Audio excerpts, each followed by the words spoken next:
Jaaroleen biyyaa akkas jechuun waa'ee obbo Waddeessa yaachis dubbatu. Namni Waddeessa jedhanuun kun dhuguma innaa dubbanne Waaqatu nuu kenne malee nuti galata isaa dubbadhee hin dandeenyu amma waan dubbannee dandeenyu miti.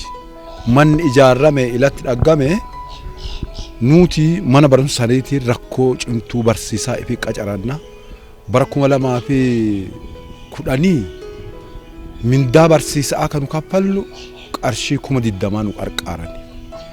Kun keessa kennaa waan galateeffannu malee waa ilaa mudhatee namni dhibiin cinaa dhufee waa akkanaa godheera isaan jedhee danda'u miti. Mana amma si dhuttanee eebbittane kana ilaan dhaggitane malee mana bulii barsiisotaa ka inni hidheeru mana duraan jaarramee ture ka adda silaa jigeeru ka adda inni hidhee ijoollee teenna awwaara jalaa baasee muujalee jalaa baasee ijoolleen teenna haala mijataa ta'e itti barattu kana ka amma jaarrame haariyaa kana dhaggitane malee isa gadi buutanii isinillee waan dhaggitane hin qaddan.